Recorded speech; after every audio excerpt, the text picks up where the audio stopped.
So I'll share with you something that came up for me this morning, because I tend to want to, I'm going back to gallery. I tend to want to know, how people are feeling. Am I boring you to tears? Are you getting some little tidbits that you can hold and enjoy and remember?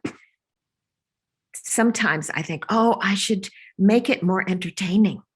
It needs to be more entertaining.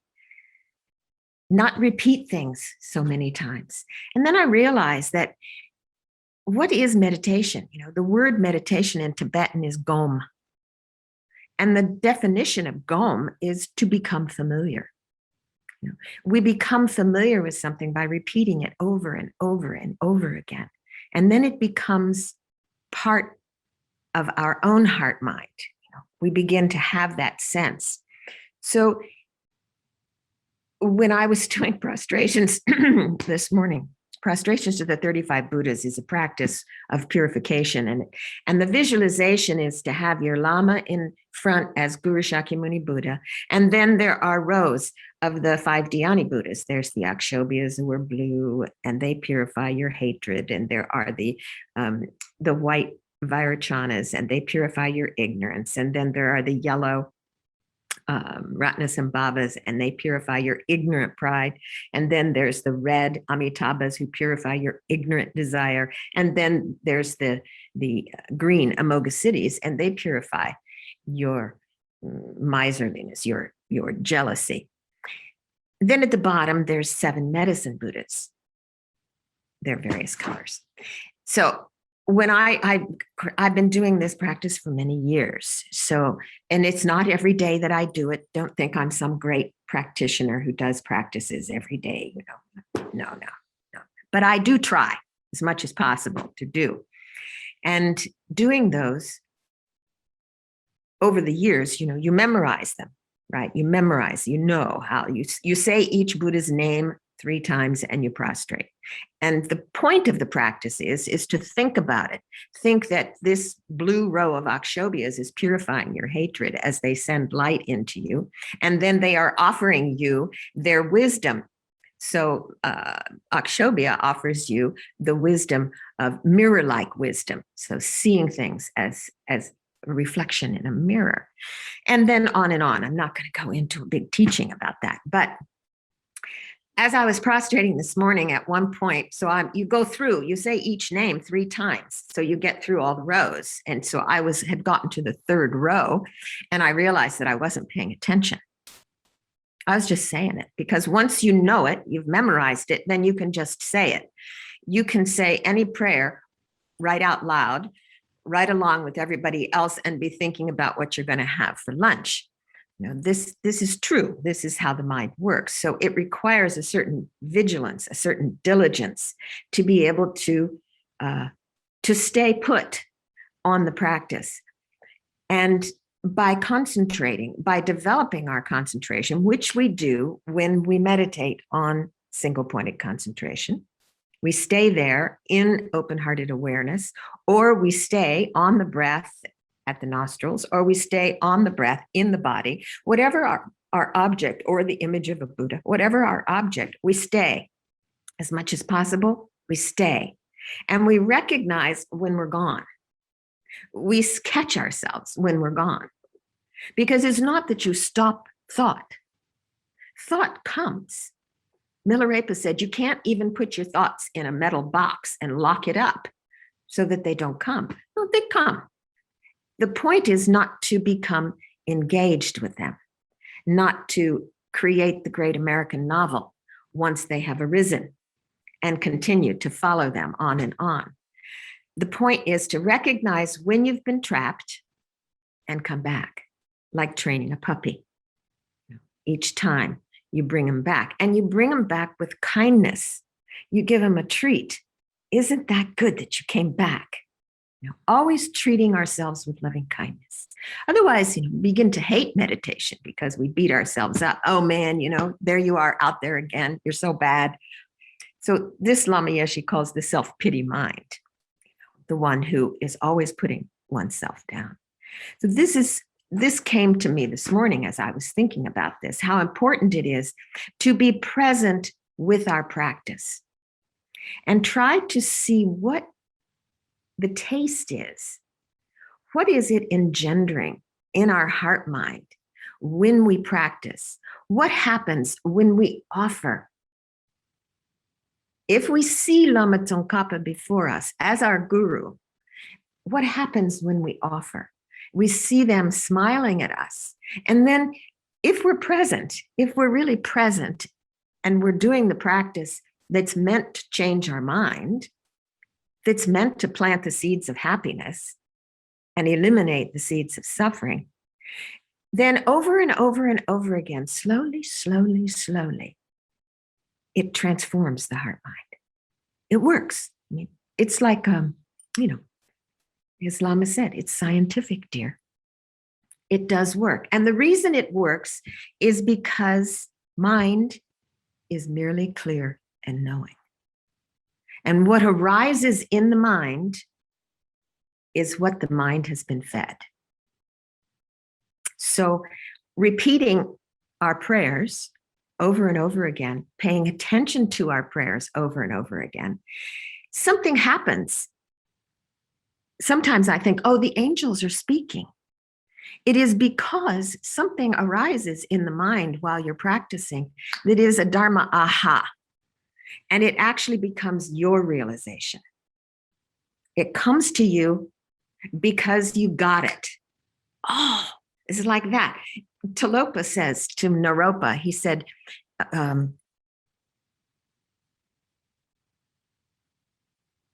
does he put it? How does he start it?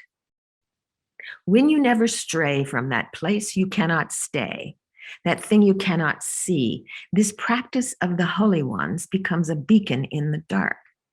When free of hatreds or desires, without lapsing to an extreme, you come to behold the entire mass of teachings. So what happens is you begin to see how, oh, that one fits right in there. And that one fits right here, right beside it. Oh, look at that. Isn't it like that? You see? And this is what happens when we practice over and over and over again, if we're present.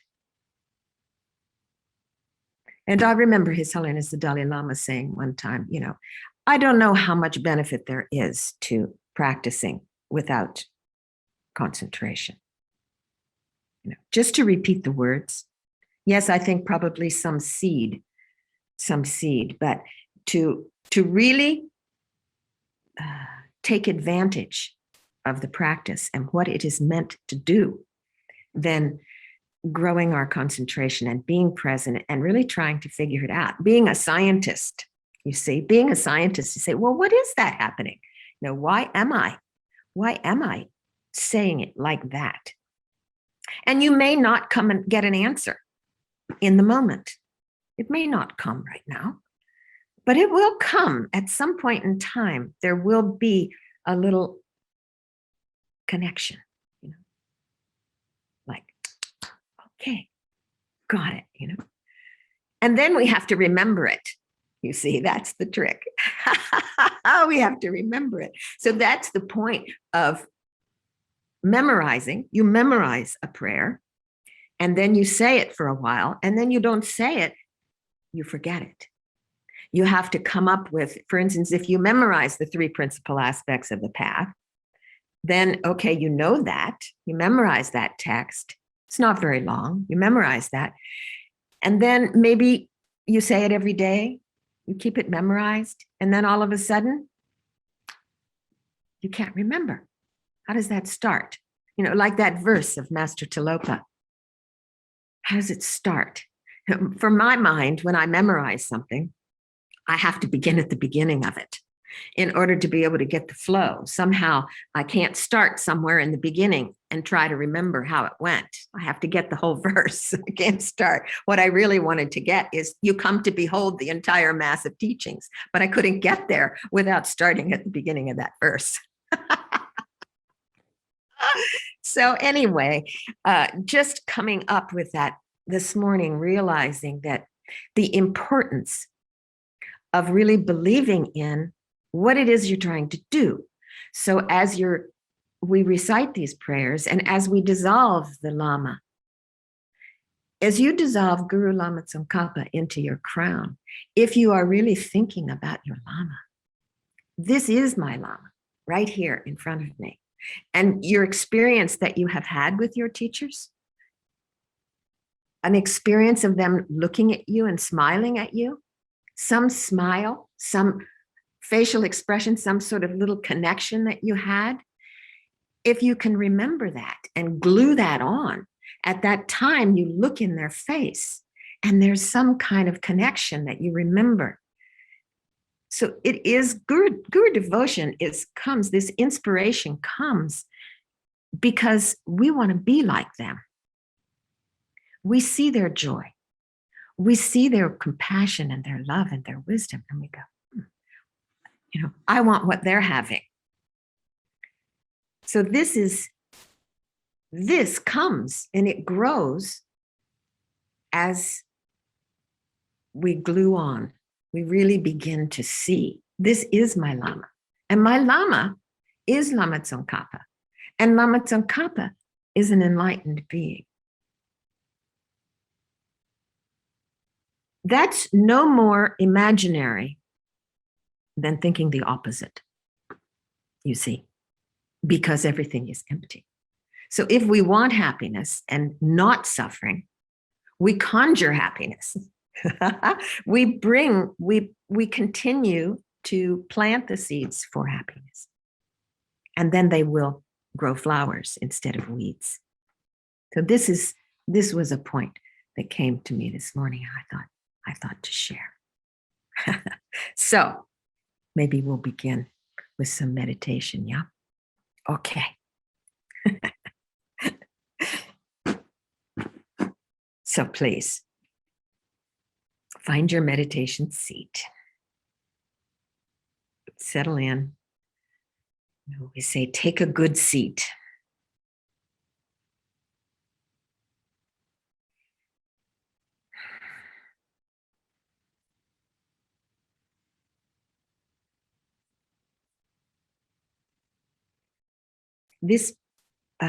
There are so many different objects of meditation. So maybe this morning, we'll meditate. Once we come to this place of concentration, we'll try to stay there for 10 minutes, okay?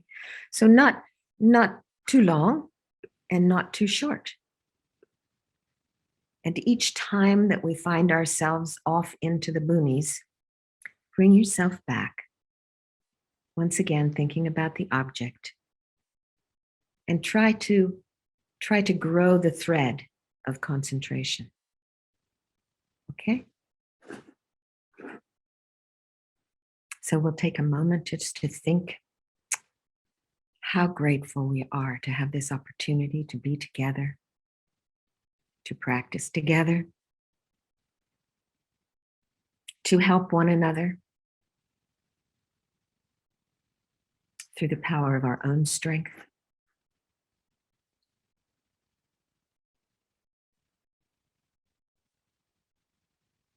With a great wish to actualize this path.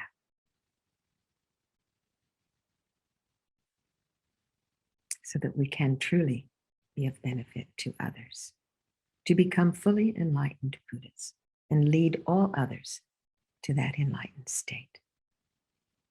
How wonderful that will be when all beings are free. May it be so.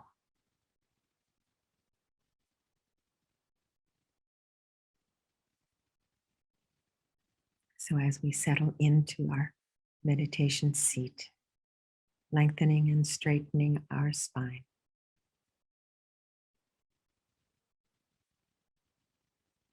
establishing our posture,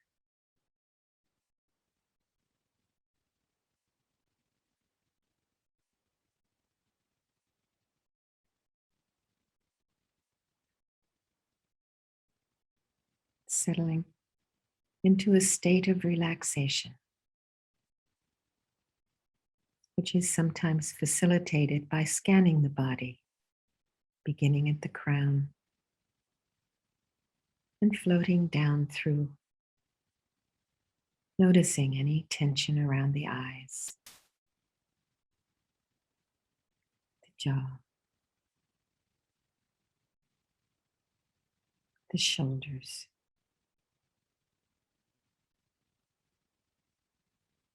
like a warm light that says, release, relax, soften.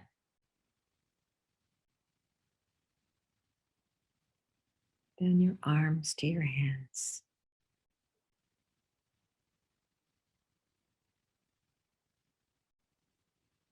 Down through your torso, your upper back, your mid back,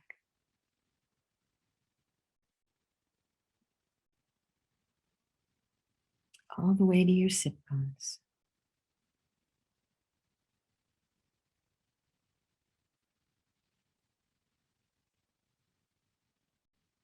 Down your legs,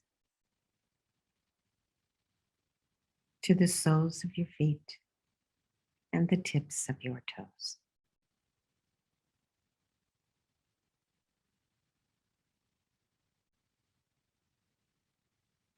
Let your belly be soft to receive the full breath.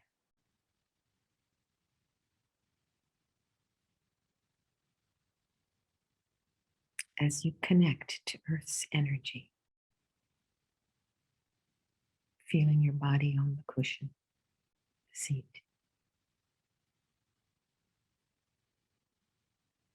A sense of stability, safety.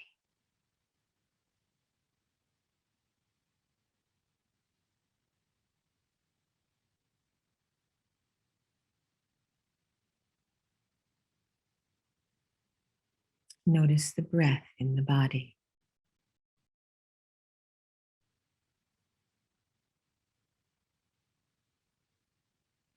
The movement and the stillness in harmony.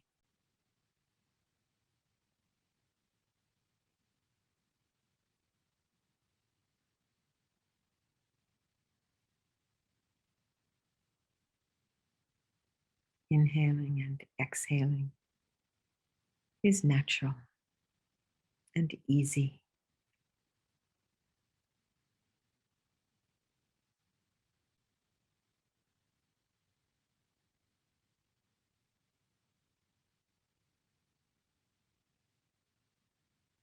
Let every cell be at ease.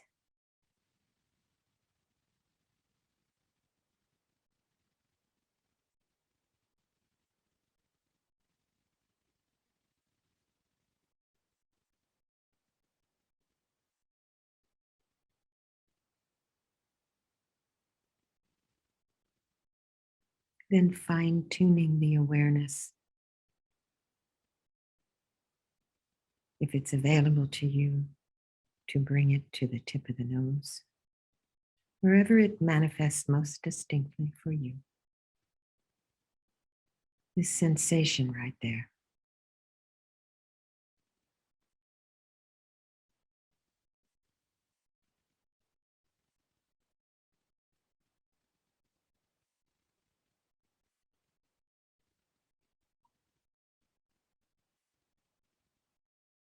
Knowing when you inhale,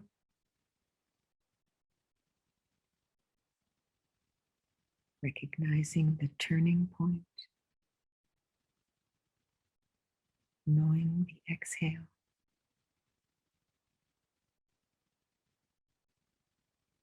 and the turning.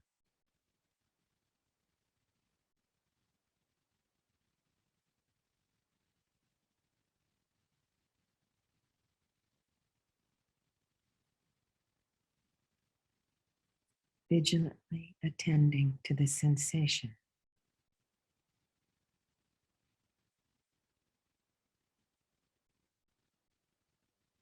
as it changes.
Notice the sensations in the body and mind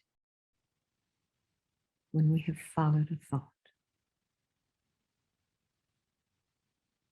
and when we return. Again, checking. How is my body and how is my mind?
Just the sensation of the breath,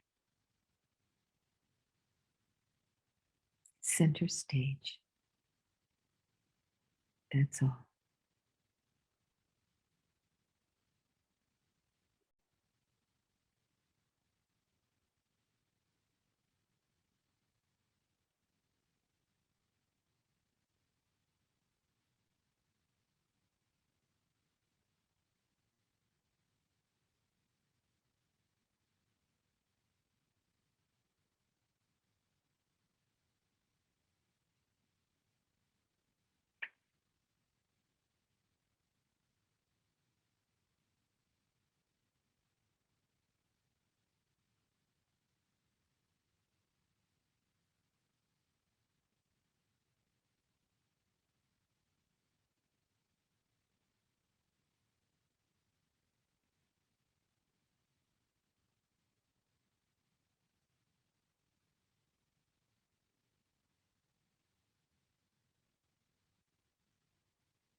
And if the mind is relatively stable,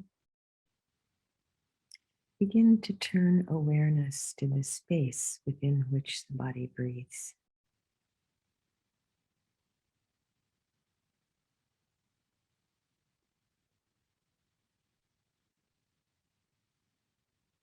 Mind like the sky,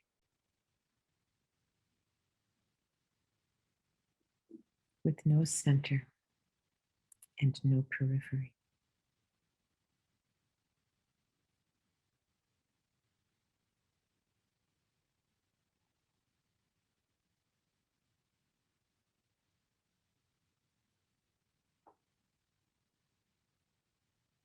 Turning to a vast, luminous, non-conceptual awareness.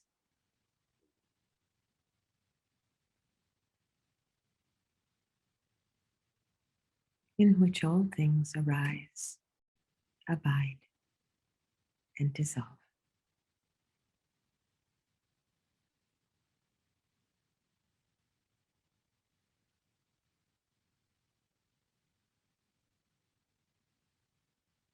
The sky is at peace.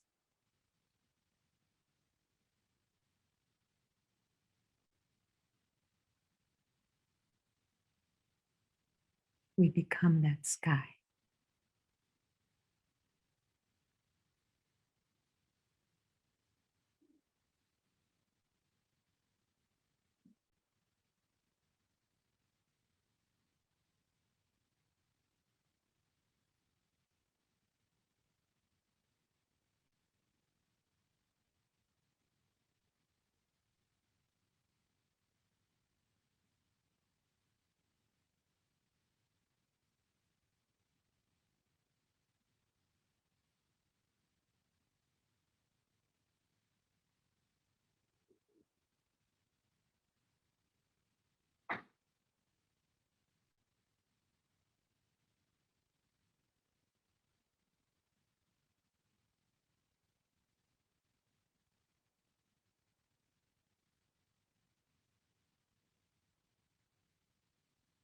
And then out of compassion, a longing desire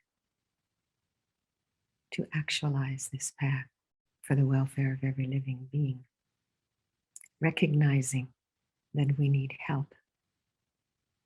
We call all the sentient beings around us. And then we call our Lama.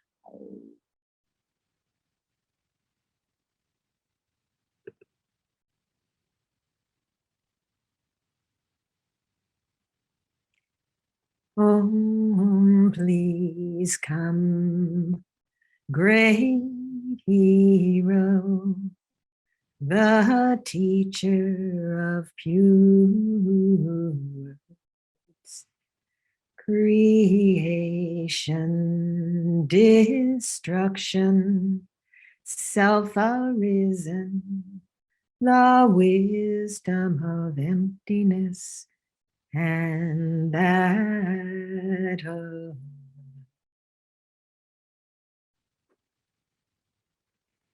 so before you appears your Lama, smiling, fabulous. How wonderful to see them. This is a chance now to once again take refuge. Refuge is an understanding that we long to be free. It's a definite emergence from the cyclic prison cell, and we lead all beings. I go for refuge until enlightenment to the Buddha, Dharma, and Sangha. By my virtuous actions of giving and so on, may I become a Buddha to benefit all beings. I go for refuge until enlightenment to the Buddha, Dharma, and Sangha.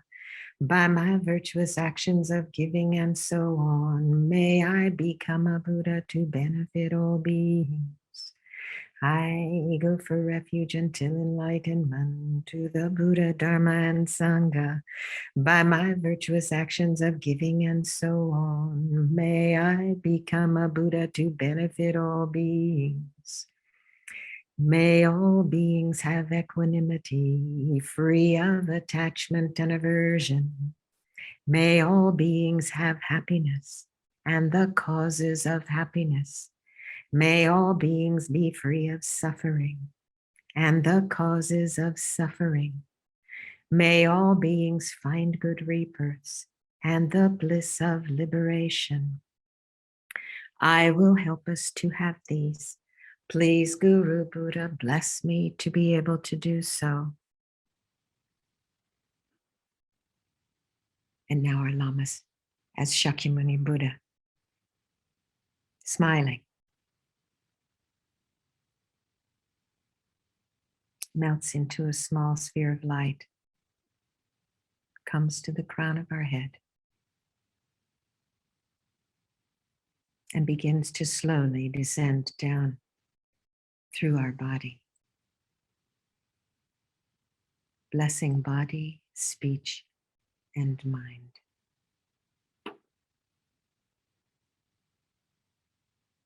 Merging inseparably with our Lama Buddha. How wonderful. Let yourself believe in that, to fill up with the loving kindness that is the manifestation of your Lama.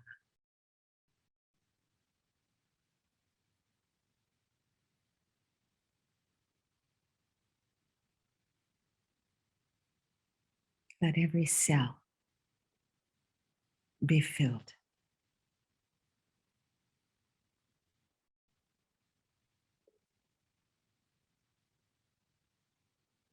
And at the same time, all the sentient beings filled with the loving kindness, wisdom, and compassion and great joy of the enlightened mind.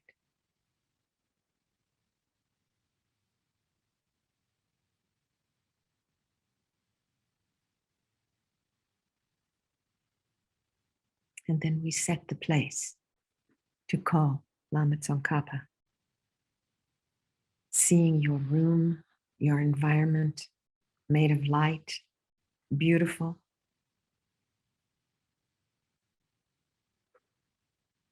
May the ground everywhere be pure, free of roughness and all flaws, soft as the palm of a child's hand, smooth as polished blue sapphire.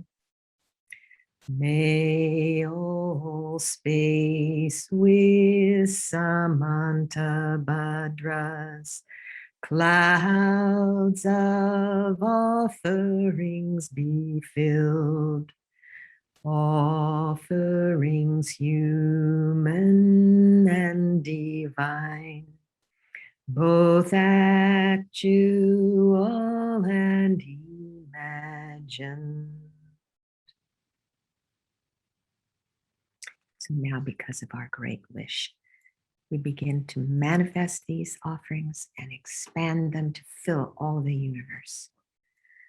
Om Namo Bhagavate Vajrasarva Paramadana Tathagata Arhate Samyak Sambuddhaya Tayata Om Vajre Vajre Maha Vajre Mahateja Vajre Mahavidya Vajre Mahabodhichitta Vajre Mahabodhi Menda Pasam Kramana Vajra Sarva Karma Avarana Vishodana Vajra Soha. Om Namo Bhagavate Vajra Sarva Paramadana Tathagataya Arhate Samyak Sambuddhaya Tayata Om Vajre Vajre Mahavajre Mahateja Vajre Mahavidya Vajre Mahabodhichitta Vajre Mahabodhi Manda Pasam Kramana Vajre Sarva Karma Avarana Vishodana Vajre Soha. Om Namo Bhagavate Vajra Sarva Paramadana Tathagataya Arhate Samyak Sambuddhaya Tayata Om Vajre Vajre Mahavajre Mahateja Vajre Mahavidya Vajre Mahabodhichitta Vajre Mahabodhi Mando Pasam Kramana Vajre Sarva Karma Avarana Vishodana Vajre Soha. So now think that this place is a place that you would invite the king, the queen, all the highest beings of the universe. And before you, we ask for Lama Tsongkhapa to come. You who emanate on snow white clouds from the heart of Buddha Maitreya, Savior of 100 devas, joyful realm, no Sangdragpa, all-knowing king of Dharma, with your two-heart disciples, I beseech you, please come before me. In space, on lion throne, lotus and moon, my kind guru, smiling with delight, is the supreme field for my faithful mind. Please forever abide and teach us. Your holy mind knows all phenomena, your fluent speech a sweet melody. For the ears of fortunate beings, your form resplendent with fame's glory. I prostrate to you who is meaningful to see, hear, and also bring to mind.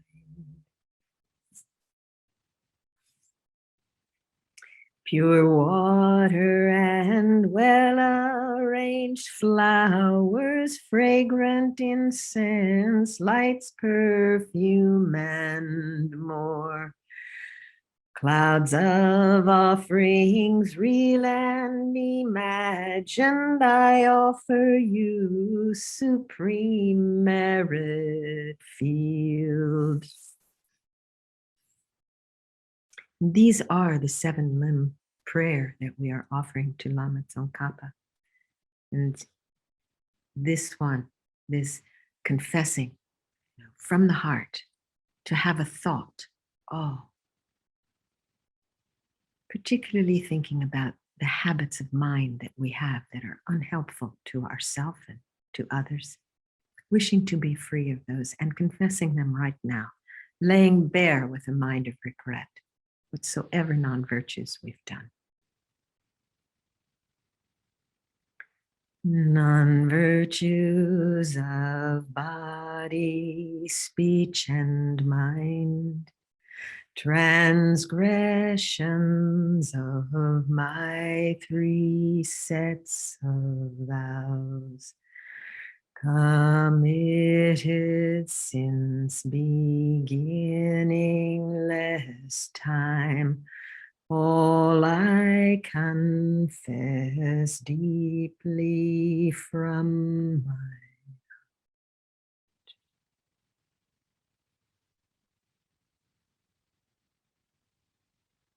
and then thinking of the good things we do,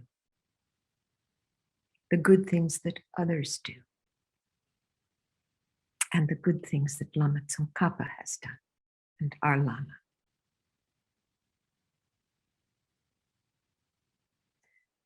In these times of degeneration, you made your life highly meaningful, renounced all the 8 worldly concerns, strove for knowledge and realizations. In your extensive accomplishments, I rejoice deeply within my heart.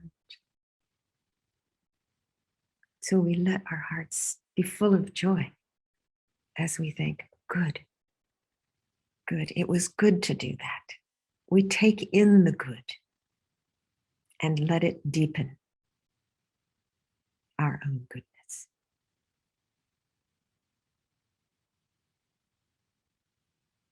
How wonderful.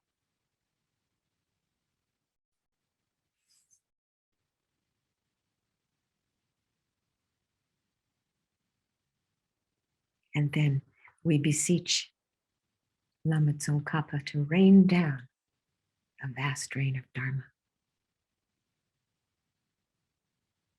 As we do this, we can experience Lama Tsongkhapa sending these blessings like little snowflakes coming and dissolving into our body. Blissful ones. Lama in Dharmakaya's clear sky from clouds of wisdom and compassion. Please rain down vast and profound Dharma upon us fortunate disciples.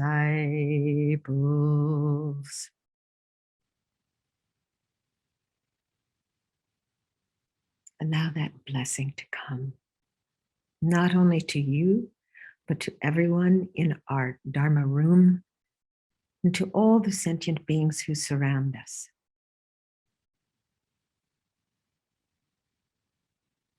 Let these blessings flow.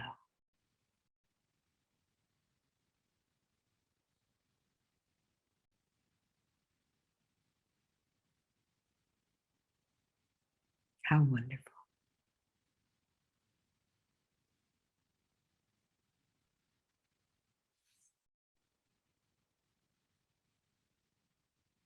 And then we take all of this energy that we've created and we dedicate it that the teachings of Losang Dragpa will, Lama Tsongkhapa will remain always in our heart mind, always in this universe and the multiplicity of universes, that beings might gain benefit and attain enlightenment. I dedicate all of these virtues to the Dharma, all living beings, and especially that the heart teachings of Losang Dragpa remain forever.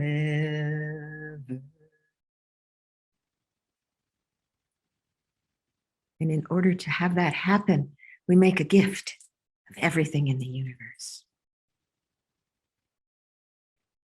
Oh, this ground scented with perfume and covered with flowers, adorned by Mount Meru, 4 worlds, sun and moon, I imagine as a Buddha land, and then offer it. May all beings enjoy this pure land. I send this jeweled mandala to you, my precious Guru.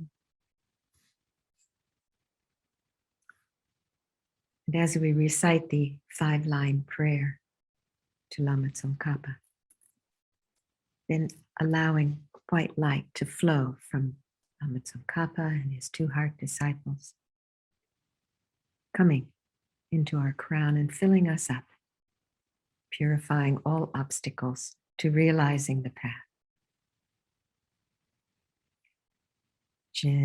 Raise a great treasure of objectless compassion.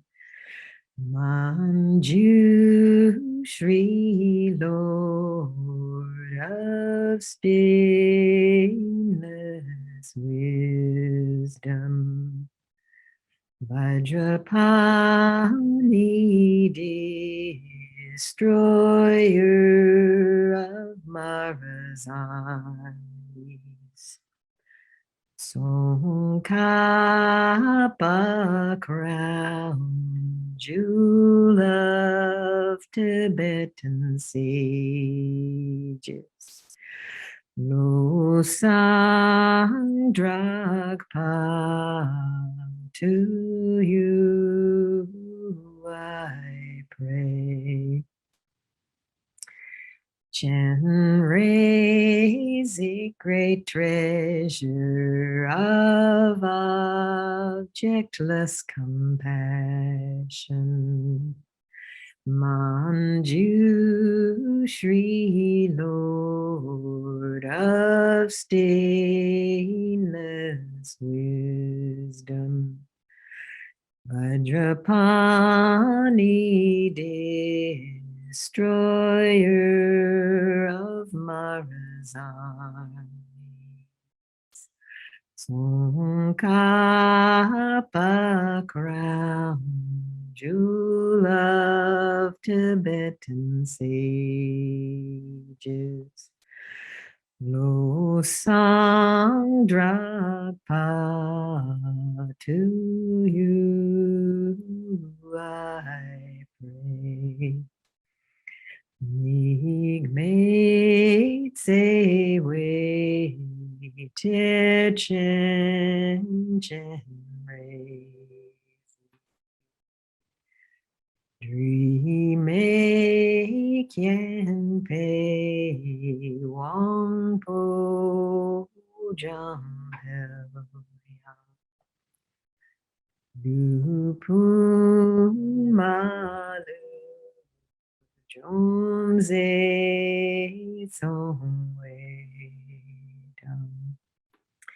Gang Chen Ke Pe Tzu Bien Song Ga Pa Lo Sang Drag Pe Shab La Tzu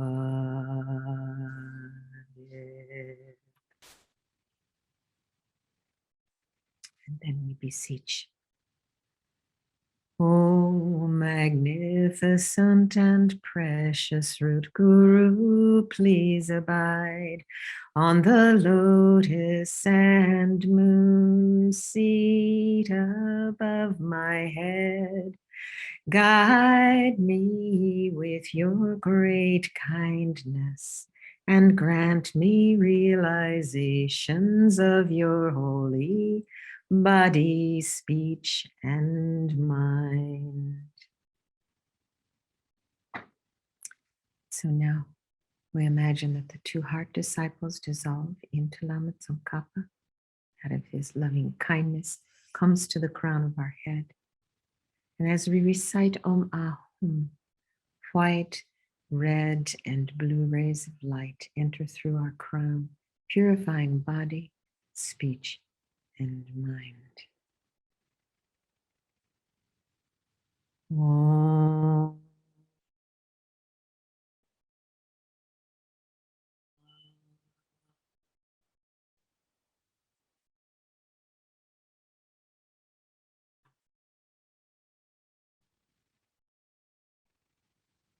Om.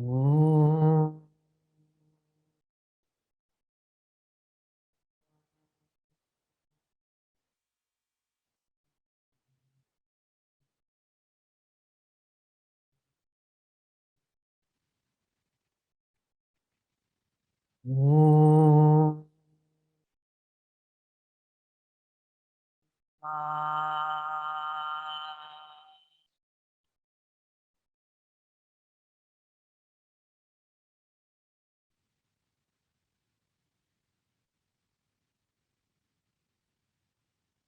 And feel that your whole body is filled with this light.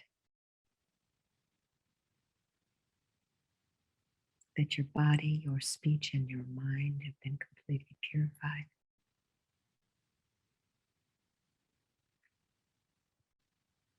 And we request, oh, magnificent and precious root Guru, please abide on the lotus and moon seat at my heart.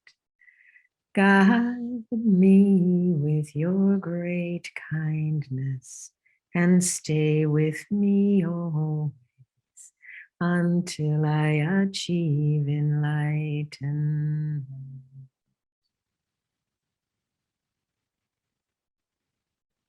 And so now, at the same time that we receive the blessing of Lama Tsongkhapa, so too do all the sentient beings whom we have brought before us. He melts into a sphere of light whose nature is great love, compassion, wisdom, and joy. And gradually this small sphere of light descends down,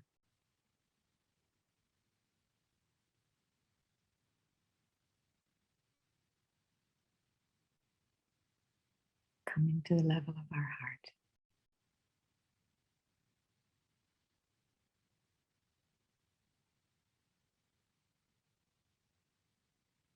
Resting there as we inhale, let the light become energized.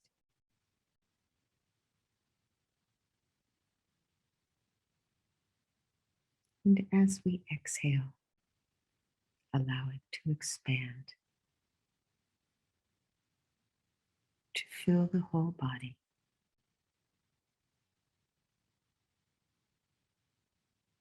Not only of ourself, but every living being is blessed. How wonderful.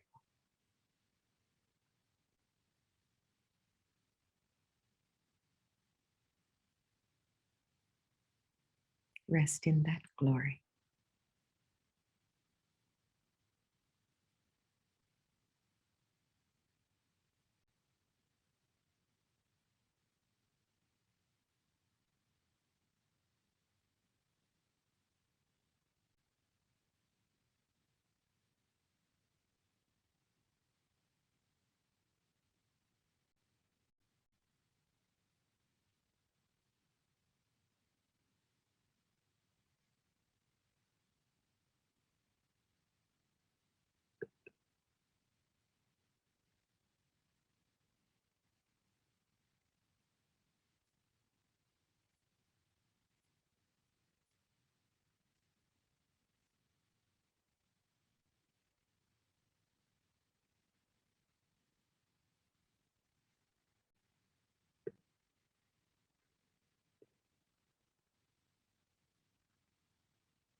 So now this meditation, these meditations that we do, when we do them to really touch and open our heart, it makes a difference. Even modern neuroscience tells us that if you hold goodness or badness in your mind for 20 seconds, it either creates a new neural pathway, if one has not been formed along that line, or it deepens one that we already have. So even science says this is true. Dr. Rick Hansen, neuropsychologist, has said we should take in the good and hold it. And this grows our inner resources. Now, I think, it's just, if we can pay attention and we can see, then we actually see the truth of that. We do see the truth of that. As the father of modern psychology, William James said, that to which we attend in the moment becomes our reality. Dharma practice is accentuating the positive, eliminating the negative, until the mind is completely purified of all the causes of suffering and all the causes of happiness. All the wisdoms have been augmented So that what arises in the mind is happiness. No, isn't that what Lama said? What did he say? He said the way to the conclusion, the conclusion is, the approach is to, as much as possible, be happy, be content, be satisfied. So this is what all of these practices in our Dharma tool belt, we pull them out one by one. Whenever delusions or kleshas, whatever you want to call them, afflicted emotions, when they arise, we pull out a tool, our Dharma tools. We pull them out and we use them, and we can see that they work. They really do work. And the reason why is because mind is merely clear and knowing. And we can't hold more than one thought at a time. This is interesting. So Lama used to say it's good enough to just glue the opposite on in the moment. If you find yourself criticizing, criticizing someone, and you catch yourself, because criticizing, judging mind is an unpleasant mind. Would you agree? It's unpleasant when you're, it's unpleasant. So you catch yourself doing that. And then what do? You glue its opposite on. You say, well, yes, okay, there are these irritating moments, but they also did this, this, and this, which was so helpful. You see, and so in that moment, that irritating mind is gone. Now, it will probably rear its head again. But each time we glue its opposite, each time we actually apply the Dharma tools that we are taught, it weakens the neural pathway. It weakens the seed that we have planted for irritation to arise. So that before long, those things that used to irritate us, I shouldn't say before long, it probably takes a lifetime. But at some point in time, those things that used to irritate us don't even give a rise. They simply stop coming. That's the way it works. And it is because everything is empty. So this is what we need to really recognize and realize in order to understand Dharma practice and Tantra in particular. To understand that everything is empty. And we are trying to bring the mind to a state of happiness, peace, and contentment, as we're promised. And as our lamas, we can see our lamas, are often full of joy. So it does work. And when we see it work, then we're encouraged. We're encouraged to do more. Say, the mind training techniques, the 7-point thought transformation, the one that says, give the victory to others. When we're feeling completely self-righteous,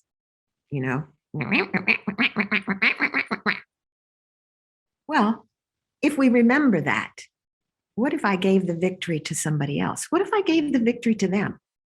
What would happen? If we try it, if we try it simply by saying, you might be right. What you're saying might be right. That's kind of giving it a half-half. That's giving half. That's not totally giving the victory, but saying, okay, I'll come halfway. But you can see that right then something softens. There's no longer this loggerhead. So Dharma tools are meant to be used, right? So what is it that causes dissatisfaction, unhappiness in our life? Where's the fault? Lama says it's because we feel there's something missing. We don't feel whole. And because we feel somehow incomplete or insecure or unfulfilled, we look outside ourselves for something or someone that will make us feel whole, either consciously or subconsciously. We feel, oh, if only I had such and such, then I would be happy. Think about it, if only I had some dessert, then I would be happy.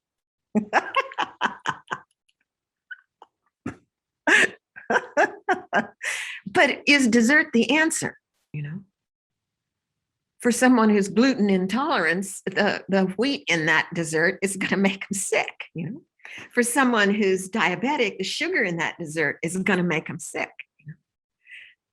If the dessert was really the cause of happiness, then the more we ate it, the happier we would be. But we know if we ate the whole cake, there would be a problem. So it's really trying to understand that. We overestimate the attractive qualities of the things that we want until it almost bears no resemblance to its actual nature. This is what we have to really understand. But when we get what we think we want, we end up with something different than what we longed for. Has that ever happened to you? You look at it, it looks delicious. I can express that very simply by having Tibetan tea for the first time. Butter tea, if you've ever had butter tea. I love sweet tea. I had never had butter tea, and I was a guest, and was offered butter tea. And when you're offered butter tea as a guest, you are, if you have a lot of butter, a lot of fat floating on the top, that's an honor. And butter tea is salty. So to have a taste for the first time of butter tea when you thought you were going to get sweet tea, your only knowledge of tea is sweet tea. Then you have this tea. It's like, oh, okay. So that was different than the dream object. The dream object was sweet tea. Would you like some tea? Oh, great. Yes, thank you so much. Oh, not so much. But our disappointment comes from the dream, thinking that this has some inherent quality. And if the happiness was coming from the object, then everyone who had that object would find happiness in that object. So we think that objects outside of ourselves can completely satisfy and solve our deepest problems. And so we likely experience momentary pleasure when we do get what we want, and it sort of matches what we think we want. We get this momentary pleasure, but it is impossible for the object to meet our expectations forever. Consequently, we end up unhappy. We move through this cycle of wanting, getting, losing, like that.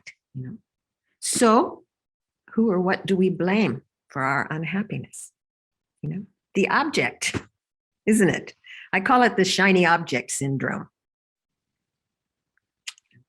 Oh, if only he was more handsome, or she was prettier, or if he treated me better, or if the car was newer. If only my dog didn't bark, if only. So then we want a replacement. We want a replacement of that object because we think that the unhappiness is in the object. And we get the new object, and there's momentary pleasure, right? The new wife, the new husband, the new car, the new cell phone, right? Momentary pleasure. And, it might be this much pleasure, or this much pleasure, or just this much pleasure. Or then we might find that there was no pleasure at all in that, really. So we continue to circle round and round and round, changing this for that, changing our external circumstances, but never really getting closer to the happiness that we want. Is it true? I think so. We don't get any closer to peace of mind. So often when we get what we want, we have this momentary happiness. And then we think it's in the object because we did get happiness. I was thirsty. I got a drink of water. And now I'm happy. So I think the happiness is in the water, right? But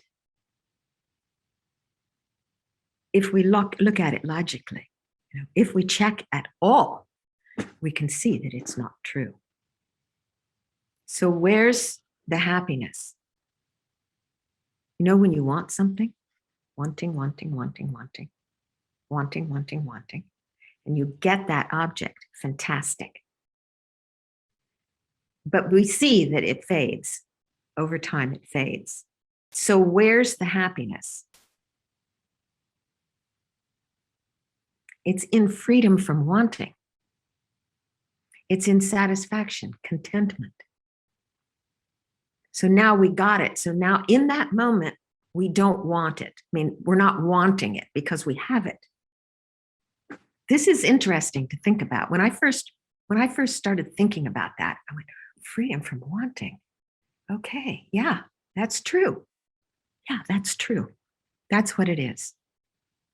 The happiness was in the freedom from wanting. So the tantric solution to this problem is radical. The tantric solution involves transforming our ordinary vision, and it destroys the cause of our dissatisfaction. And that is our fundamental ignorance of the nature of reality. Thinking that in the object is satisfaction, or thinking that that object's true nature is like this or like that. So one of the major tasks that faces a spiritual seeker is to identify as precisely as possible all the factors responsible for perpetuating the cycle of dissatisfaction and to apply the most appropriate antidotes. So we have many tools in our tool belt.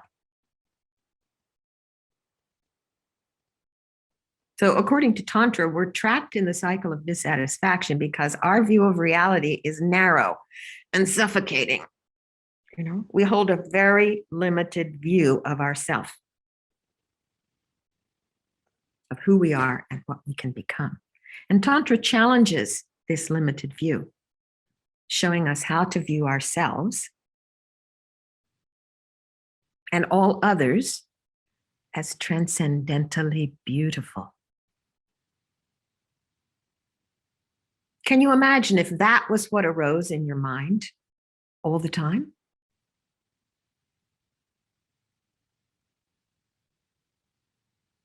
That that's really my true nature, to be transcendentally beautiful,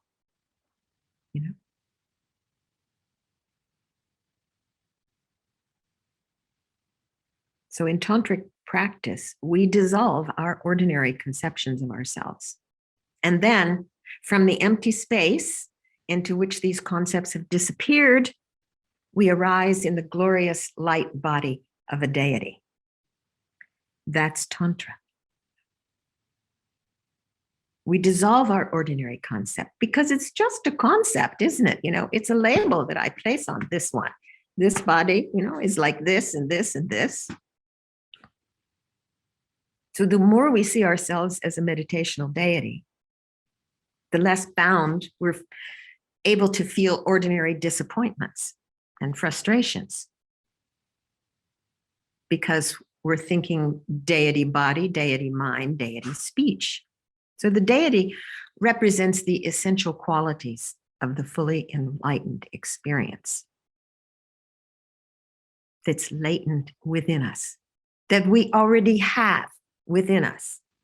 So the deity is an archetype of our own deepest nature. This is cool. It's not like we're conjuring something that doesn't exist.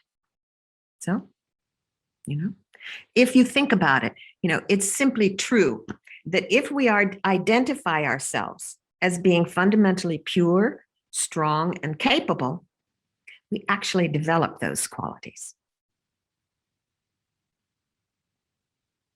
So the purpose of seeing ourselves in the form of a particular deity is to quicken the development of the wisdom already within us.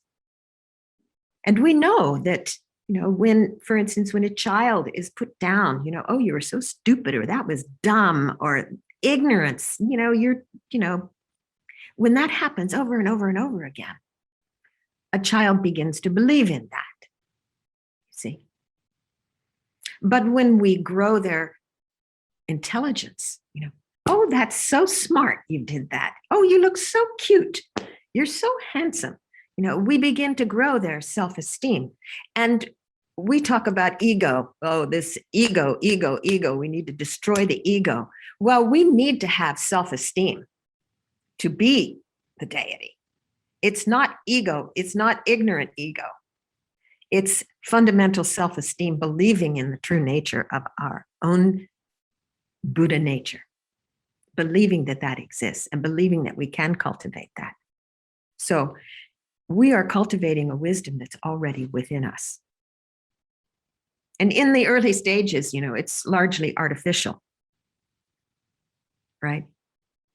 But as Lama said, as we train, if we train in the proper way, our mind will actually become the mind of the deity, and our ordinary senses, those will be experienced, transformed into blissful enjoyment of the deity.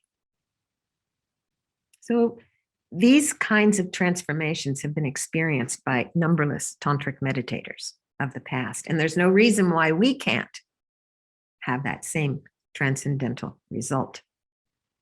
So we have the profound qualities within us. Lama says over and over again, you have.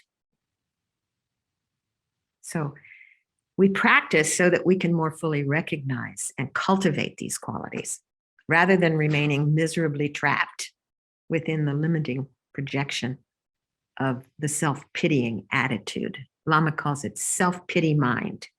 Self-pity mind. And we need to ban it from this universe, he says. Ban that self-pity mind. But first, we need to examine very closely who we think we actually are.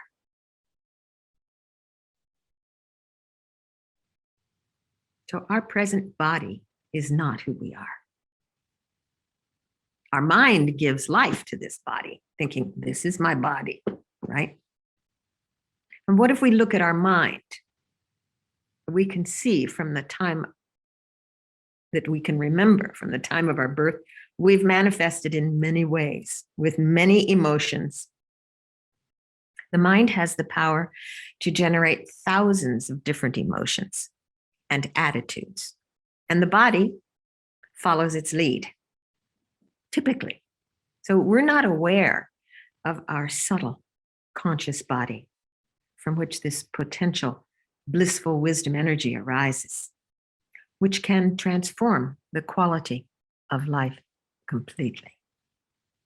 I remember hearing a Western teacher remark. He said, tantric practice is something we do, and it is a doing that will undo us completely.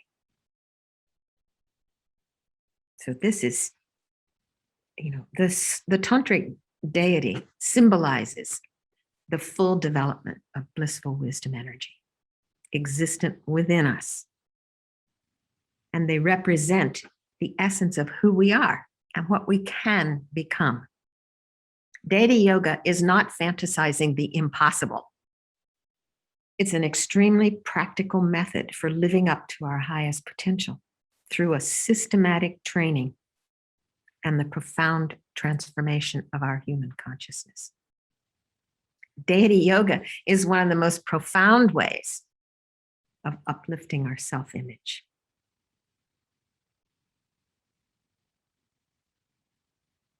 When we're putting ourselves down, if we're practicing Tantra and seeing ourselves as a deity, we wouldn't put that deity down if we actually thought we were that deity, right?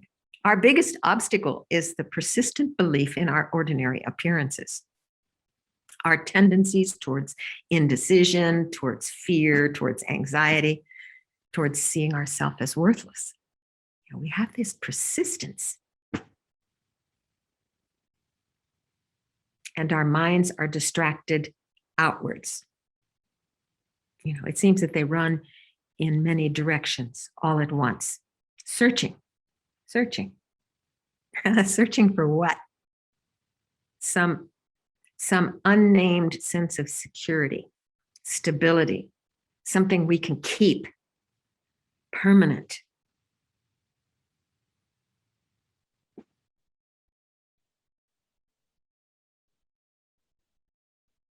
We believe in ordinary appearances, and we look outside ourselves to solve our problems. We've grown accustomed to seeing ourselves as incomplete or lacking in some fundamental way. It's a habit that we have. And it doesn't cross our minds to look inward, to inner resources, to our own inner strength for a solution to our problems. We don't think like that, typically. We have to train to think like that. But it doesn't come automatically.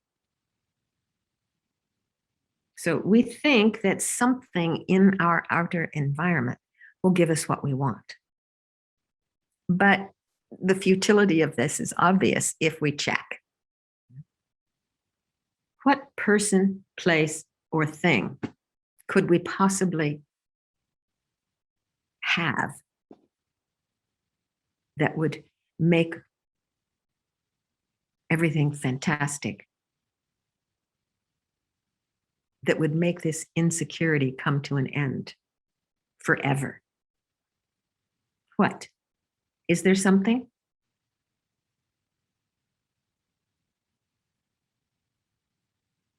If we think that a refuge from life's difficulties can be found outside ourselves, there isn't any way we can experience true peace of mind. We know that mere material possessions do not satisfy restlessness because there's always another shiny object. Always another shiny object. The tantric technique of identifying ourselves as a deity is the direct opponent to the self-pitying mind. So that self-pitying mind arises, and when we are practicing as a tantrika, the antidote is deity mind right now. We put ourselves down, our appearance down.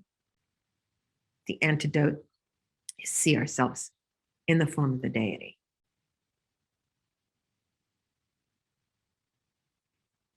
You know, it's a tool, it's a method. Our body and mind are dependent upon one another. And of the two, it's our mind that's the primary shaper of our experience. So if the mental image we have of ourselves is positive, then naturally we're filled with self-confidence and we project a sense of strength and vitality.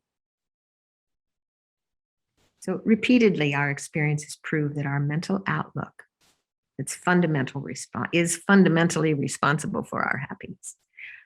Nevertheless, when we face difficulties, we habitually look outside ourselves for a solution. But this never brings lasting satisfaction. We can change our external reality, we can, but it is not accompanied by a deep mental transformation. Eventually, our problems reassert themselves and misery comes along. We do have this fundamentally pure nature, but it's not easy to get in touch with it. And we generally remain unaware of its existence. So we need to create space for this pure nature to function uninterruptedly. And then when we use the tantric techniques of visualizing ourselves as a deity, we won't be pretending. we'll be bringing to the surface the inner divine qualities that have always existed within the depths of our being. So these methods for creating the necessary space are contained in the various prerequisites for the practice of Tantra. Without first training in the preliminaries, there's no way our practice will be successful. Over and over again, every Lama will say that. Although Tantra is the speediest vehicle for reaching complete fulfillment, practicing its methods without first preparing the body and mind is reckless. And it shows, as His Holiness says, a deep ignorance of the entire purpose of Tantra. So what are the preliminaries? What are the prerequisites, eh? So you know them. They're commonly called the three principal aspects of the path. Renunciation, the dedicated heart of Bodhichitta, and the correct view of emptiness.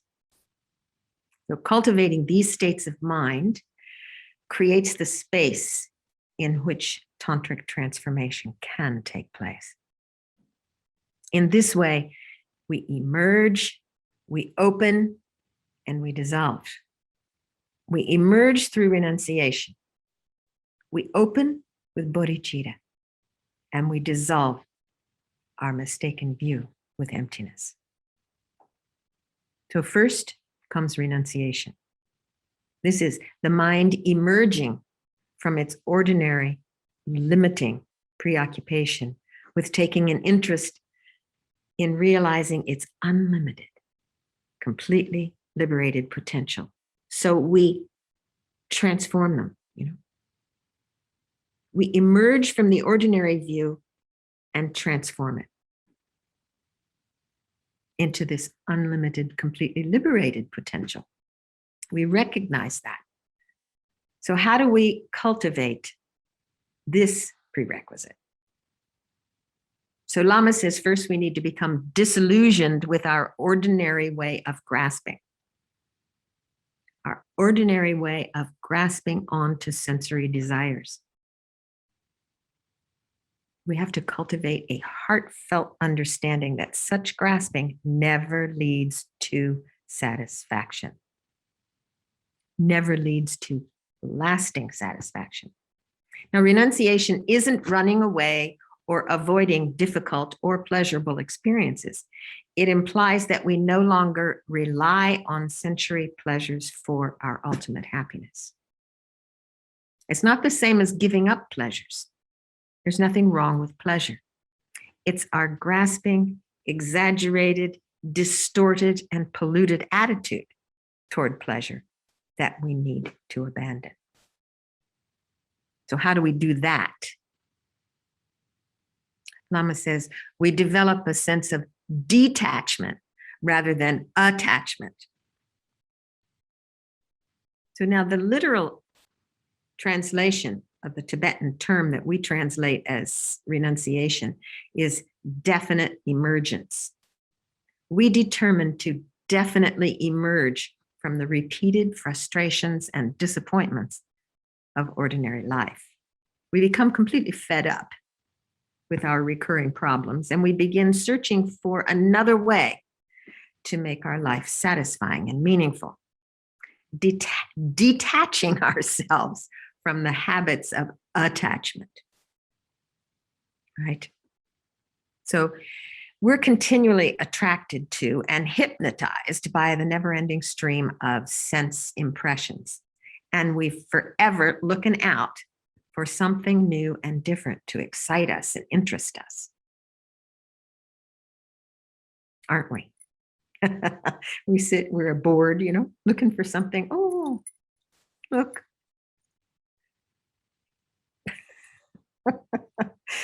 So Lama says we need to learn to be naturally detached from material objects, from grasping after this or that. What's missing is not out there, it's inside. Satisfaction isn't dependent on material objects. It's something that comes from simplicity. Lama says, inner simplicity. Detachment means you loosen your grip and you be more relaxed. You're satisfied with what you have. You appreciate the natural beauty around you, and you know how to live simply. What true renunciation is based on is that our ordinary pleasure is second rate. They're inconsequential when compared with fulfilling our deepest potential. Our grasping at them actually prevents us from experiencing the superior happiness of full self-realization. Our grasping, squeezing attitude is an intoxicant that dulls our natural clarity. To develop renunciation means to realize how ordinary reliance on pleasures is preventing us from tasting the higher, more complete happiness. And the more we understand the construction of relying on temporary self-pleasures, sense pleasures, on temporary sense pleasures, the more we relax our expectations and become realistic. So the more we realize that this grasping onto sense pleasures is a problem, then the more we relax and become realistic. Even unpleasant circumstances stop bothering us so much. We expect nothing. We accept pleasant experiences comfortably without expecting anything from them. We understand they're transitory. You see, this is important. We understand they're transitory because our sights are set on an even higher form of happiness, the fulfillment of our essential nature. So we place our reliance on our own inner potential. When we take Buddhist refuge, we emphasize the importance of breaking out of this desperate, unfulfilling search for satisfaction. You know, if we remembered that every time we said the refuge prayer 3 times, every time we say, I'm taking refuge, what are you taking refuge in? You're taking refuge in definitely emerging. You know, I'm getting out of here.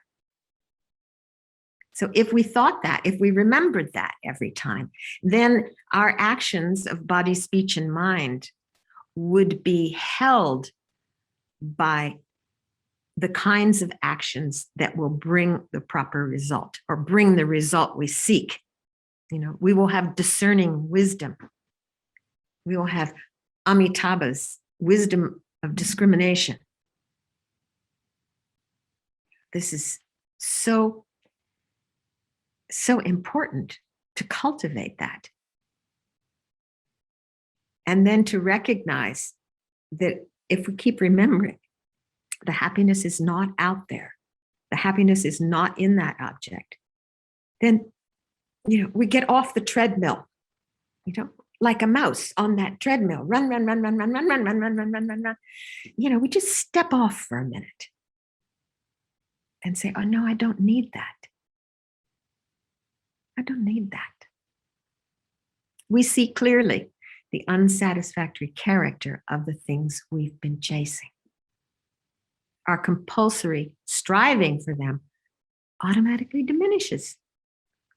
And it opens the space to begin tapping into our inner potential, our inner goodness, our inner resources. So then, that's renunciation. Then we need to open our heart. You know, our purpose is to experience a type of peace and happiness that's stable and reliable, unruffled by changing circumstances and uninfluenced by the passage of time. But even this is incomplete because the focus is on our own welfare. To achieve the total vision of complete enlightenment, we need to free ourselves from the restrictions of this narrow view this narrow view of taking refuge in our own triple gem, me, myself, and I. When we check well, it becomes clear that the narrow selfishness, when we look at that, looking out for number one, we can see that it, more often than not, it leads to disappointment. Whereas open-hearted dedication to others brings about happiness and a sense of well-being. The supreme motivation in Buddhist terminology is bodhicitta, which is an impulse to achieve full enlightenment, to be of the most benefit to others. So we know that. We know those words. A mind wishing to reach total enlightenment in order to liberate every living being. And as Lama Zopa Rinpoche says, without delay of even 1 second. So we know the definition of bodhicitta. It's an attitude with a powerful energy that is capable of transforming the mind completely. When it's cultivated, when it's developed in the heart. As Lama said, good things in life are magnetically attracted to us. Good food, good friends, good everything. Rilpa Rinpoche gave Lam Rim teachings at Land of Medicine Buddha for, I think, maybe 3 years, some time, over a period of time. Such a sweet, sweet, sweet, sweet Lama. He said, when we're truly practicing Dharma, the food will roll up the hill. And I found that to be true when I was in 3-year retreat. It actually did roll up the hill. So when we're preoccupied with thoughts of me, our minds are filled with worry, and anxiety. But when we're truly concerned with the welfare of someone else, we automatically cease to be so concerned with our own problems. My problem, my problem, my problem. At least for a little while, right? So we begin to find a hidden treasure of strength and wisdom that exists within us. We move to a larger sphere of universal concern, which automatically liberates us from most of our problems. Bodhicitta is clear and easygoing. We open the heart completely and we leave it open. It's like having your antenna up and looking for ways that you can help. Merely by living a simple life with a heart dedicated to overcoming self-cherishing, we automatically benefit others. We stop over-consuming, for one thing. True practice is something we can do from moment to moment, from day to day. We do whatever we can with whatever wisdom we have, and we dedicate it all to the benefit of others. We just live our life simply and do the best we can to the best of our ability. But we don't develop a completely opened heart merely by wishing for it. There's a long and gradual training that we engage in. First, we cultivate equanimity, this unbiased attitude toward all other beings. It's the foundation for cultivating bodhicitta. And it is a state of mind. It's not an intellectual concept. It's not just intellectual. Oh yes, all beings have Buddha nature. It becomes a state of mind that automatically would never do this anymore when the mosquito lands. Just wouldn't do that. That thought doesn't arise. It's a state of mind that automatically thinks to benefit. I sometimes think of mothers, anyone who has children can relate to the fact that when you are exhausted and you are in bed and the baby is crying again, the first thought is to get up and see what they need. That's the first thought. That's right away that comes. Now, the second thought might be, oh my word, would they just go to sleep? But the first thought, this primary mind of bodhicitta. How can I help? This, I think, is the kind of mind we need to develop. Leaving aside the, oh my word, I wish they would sleep. Leave that aside. Just the, how can I help? So it's a special quality of consciousness or awareness that is attained through constant familiarity. So it's something that we cultivate.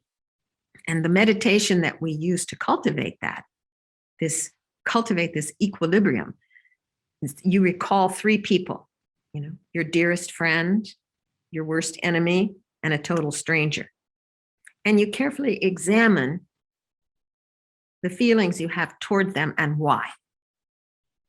Why is this one my dearest friend, my greatest love? Why is this one my worst enemy? And why do I consider this one a stranger? You remember instances of kindness.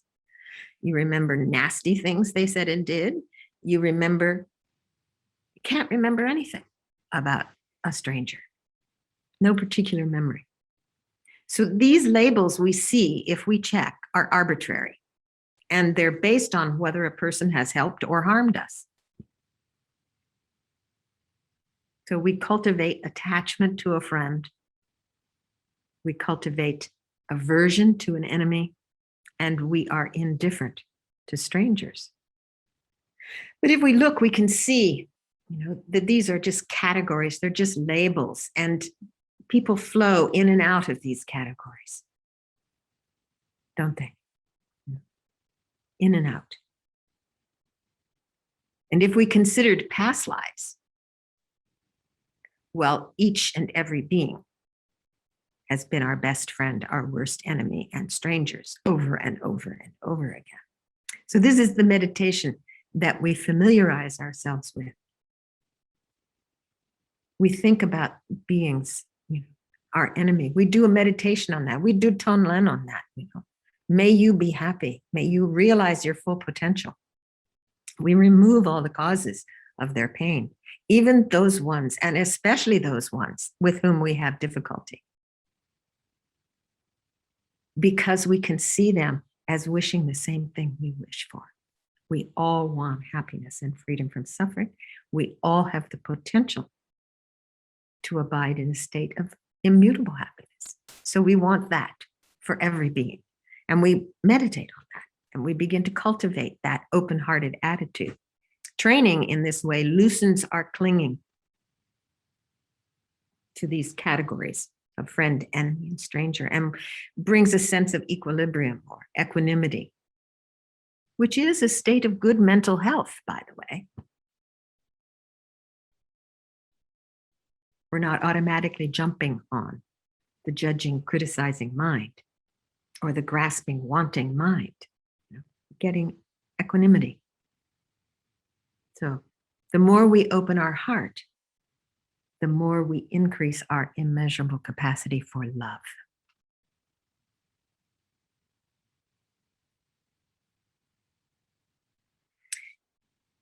So I realize, as I've gone on and on, that we have gone past 10:30.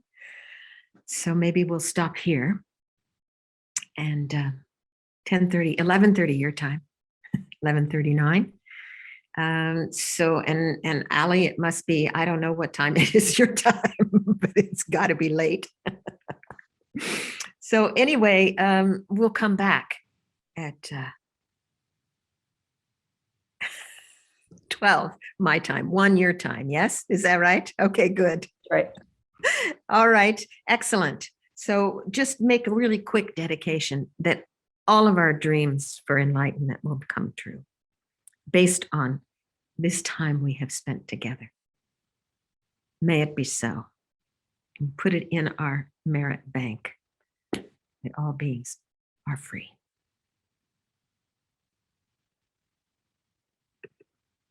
Okay. Thank you so very much. And I look forward to seeing you soon. Okay.